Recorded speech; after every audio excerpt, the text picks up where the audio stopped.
Assalamualaikum warahmatullahi wabarakatuh. Saya Anissa Putri dengan NIM 1915201134 dari kelompok 1 ingin memaparkan materi tentang karakteristik usia madya.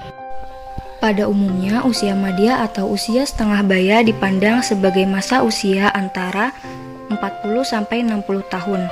Masa tersebut ditandai oleh adanya perubahan fisik, mental, serta perubahan minat.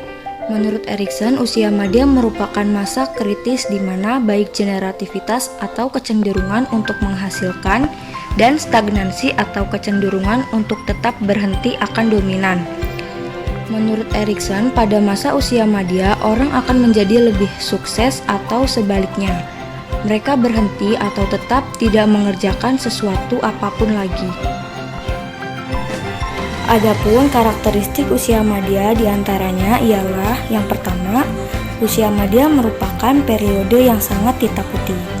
Diakui bahwa semakin mendekati usia tua, periode usia madya semakin terasa lebih menakutkan dilihat dari seluruh kehidupan manusia. Oleh karena itu, orang-orang dewasa tidak akan mau mengakui bahwa mereka telah mencapai usia tersebut. Yang kedua, usia madya merupakan masa transisi. Seperti halnya masa puber yang merupakan masa transisi dari masa kanak-kanak ke masa remaja dan kemudian dewasa.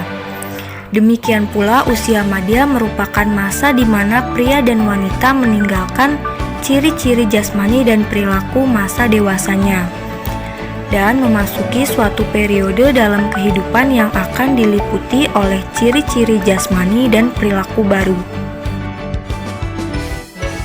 Yang ketiga, usia madya adalah masa stres. Penyesuaian secara radikal terhadap peran dan pola hidup yang berubah, khususnya bila disertai dengan berbagai perubahan fisik, selalu cenderung merusak homeostasis fisik dan psikologis seseorang dan membawanya ke masa stres, yaitu suatu masa bila sejumlah penyesuaian yang pokok harus dilakukan di rumah, bisnis, dan aspek sosial kehidupan mereka. Yang keempat, usia madya adalah usia yang berbahaya. Ciri keempat dari usia madya adalah bahwa umumnya usia ini dianggap atau dipandang sebagai usia berbahaya dalam rentang kehidupan. Yang kelima, usia madya adalah usia canggung. Sama seperti remaja, bukan anak-anak dan juga bukan dewasa. Demikian juga pria dan wanita yang berusia madya, bukan muda lagi tapi bukan juga tua. Franz Blau dalam Horlock tahun 1980 mengatakan bahwa orang yang berusia madya seolah-olah berdiri di antara generasi pemberontak yang lebih muda dan generasi warga senior. Selanjutnya, usia madya adalah masa berprestasi. Menurut Erikson, usia madya merupakan masa krisis atau generativitas. Kecenderungan untuk menghasilkan maupun stagnansi kecenderungan untuk tetap berhenti akan lebih dominan pada usia ini. Yang ketujuh, usia madya merupakan masa evaluasi. Karena usia madya pada umumnya merupakan saat pria dan wanita mencapai puncak prestasinya, maka logislah apabila masa ini juga merupakan saat mengevaluasi prestasi tersebut berdasarkan aspirasi mereka. Semula harapan-harapan orang lain, khususnya semula dan harapan-harapan orang lain, khususnya anggota keluarga dan teman. Yang kedelapan, usia madya dievaluasi dengan standar ganda. Ciri ke-8 dari usia madya adalah bahwa masa usia itu dievaluasi dengan standar ganda, satu standar bagi pria dan satu lagi bagi wanita.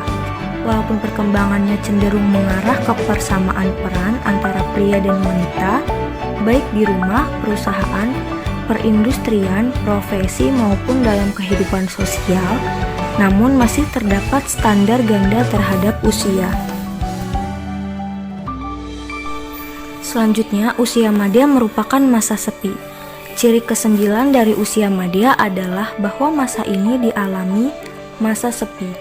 Masa ketika anak-anak tidak lama lagi tinggal bersama orang tua. kecuali dalam beberapa kasus di mana pria dan wanita menikah lebih lambat dibandingkan dengan usia rata-rata, atau menunda kelahiran anak hingga mereka lebih mapan dalam karir, atau mempunyai keluarga besar sepanjang masa. Usia madya merupakan masa sepi dalam kehidupan perkawinan. Yang ke-10, usia madya merupakan masa jenuh. Banyak atau hampir seluruh pria dan wanita mengalami kejenuhan pada akhir usia 30-an dan 40-an. Para pria menjadi jenuh dengan kegiatan rutin sehari-hari dan kehidupan bersama keluarga yang hanya memberikan sedikit hiburan. Sekian pemaparan materi dari saya. Apabila ada kesalahan dalam pengucapan kata, saya mohon dimaafkan. Semoga bisa bermanfaat. Wassalamualaikum warahmatullahi wabarakatuh.